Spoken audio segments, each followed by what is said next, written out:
Welcome back. तो मेरे दोस्तों, आज की वीडियो में हम लोग पढ़ने जा रहे हैं एंगुलर में कंपोनेंट किस तरह बनाए जाते हैं, कंपोनेंट क्या होते हैं, इनका क्या यूज़ होता है। तो मैं आपको इसके मुतल्लिक बेसिक से लेकर एडवांस हर चीज़ में बताऊंगा। तो मैं क्या करूंगा कि सबसे पहले हम लोग क्या करेंगे, मैं अपना टर्मिनल खोल लूँगा। मेरा ये ऐप फोल्डर है, तो रूट में मैं ये जब भी हम लोग अपना टर्मिनल खोलते हैं और यहाँ पे हम लोग क्या करते हैं कि हम लोग एक कमांड चलाते हैं। तो यहाँ पे मैं आपको बता दूं कि हमारा जो कंपोनेंट है वो हमारा इसके अंदर बनेगा। जितने भी आप कंपोनेंट बनाना चाहें वो इसके अंदर बनेंगे, लेकिन अगर आप अलहदा बनाना चाहें तो वो फोल्डर का नाम आप दे के अलहदा से कंपोनेंट भी बना सकते हैं। लेकिन हम लोग फ़िलहाल समझने के लिए बेसिक लेवल पे हैं, तो हम क्या करेंगे कि यही ज़्यादा इस्तेमाल होते हैं, लेकिन वो इतना टफ नहीं है। लेकिन आपने क्या करना है कि यहाँ पे आके आपने लिखना है NG जनरेट के लिए हम शॉर्ट फॉर्म लगाते हैं G, और कंपोनेंट के लिए हम लिखते हैं C। कंपोनेंट लगाने के बाद हम लोग यहाँ पे अपने कंपोनेंट का नाम देना होता है। अगर हमें उसको किसी फोल्डर में करना हो तो यहाँ पे अगर मैं लिखूँ यूज़र लिख दूं तो ये हमारा एक फोल्डर बनेगा जिसके अंदर यूज़र नाम से हमारा कंपोनेंट बनेगा। लेकिन हमें इस तरह नहीं चाहिए, हमें क्या चाहिए, हमें सिर्फ यूज़र कंपोनेंट चाहिए जो कि हमें इस ऐप के अंदर नज़र आए। तो मैं क्या करूँगा, मैंने यहाँ पे लिख दिया NG जनरेट कंपोनेंट यूज़र। तो ये अगर ये कमांड हम लोग लिखेंगे तो हमें एक कंपोनेंट बन के मिल जाएगा और इसमें हमें फाइलें मिलेंगी। जिस तरह ये भी एक हमारा कंपोनेंट है, ऐप जो है ये एक एज ए कंपोनेंट वर्किंग कर रहा है। तो अगर आप इसको खोलेंगे तो इसमें आपको 3-4 फाइलें मिलेंगी और कुछ हम खुद ऐड करते हैं मॉड्यूल वगैरह बना के रूटिंग वगैरह के लिए। तो यहाँ पे आपको ये एक कंपोनेंट है जिसमें ये सारा वर्किंग कर रही हैं, ये चीज़ें इंटरेक्ट कर रही हैं ईच अदर। तो यहाँ पे अगर जाके मैं एंटर क्लिक करता हूँ तो ये हमें एक कंपोनेंट बना के दे देगा। तो ये थोड़ा सा टाइम ले रहा है, तो यहाँ पे मैं आऊँगा दोबारा पीछे और यहाँ पे भी मैं वही डाल देता हूँ जो जल्दी चल गया, NG जनरेट कंपोनेंट यूज़र। तो मेरे ख्याल से मेरा कंपोनेंट बन चुका है और आप देख सकते हैं कि यहाँ पे ऐप के अंदर हमारा जो है वो कंपोनेंट आ चुका है। अब इस कंपोनेंट को हमने अपने ये कंपोनेंट है क्या, मैं आपको पहले ये थोड़ा सा बता दूँ।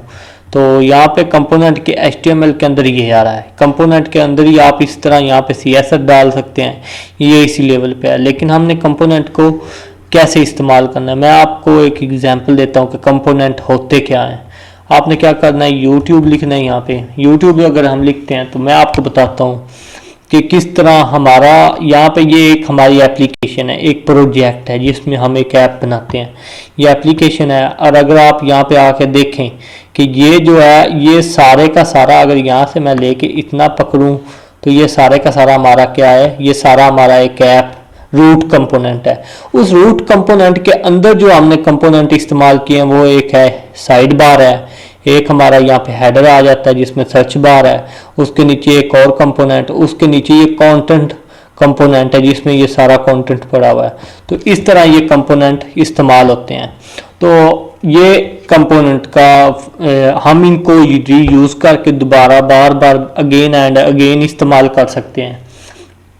तो ये कोई मुश्किल बात नहीं है। तो हमने क्या करना है कि हमने यहाँ पे कंपोनेंट में आना है और यहाँ से इसका सिलेक्टर उठा लेना जो हमने कंपोनेंट इस्तेमाल करना है। इसका सिलेक्टर कंपोनेंट में से उठा के हमने क्या करना है, अपने ऐप कंपोनेंट में जाना है और यहाँ पे आके इसको हमने यहाँ पे पेस्ट करना है इस तरह से एज ए टैग डाल के। तो यहाँ पे अगर मैं इस तरह डाल दूँ तो आप देख सकते हैं कि ये इस तरह हमारे पास बन के आ गया। और अगर मैं यहाँ पे सेव करता हूँ तो यहाँ पे अगर जाके हम लोग देखें तो आप देख सकते हैं कि यूज़र वर्क्स, अब ये यूज़र कंपोनेंट हमारे पास वर्क कर रहा है।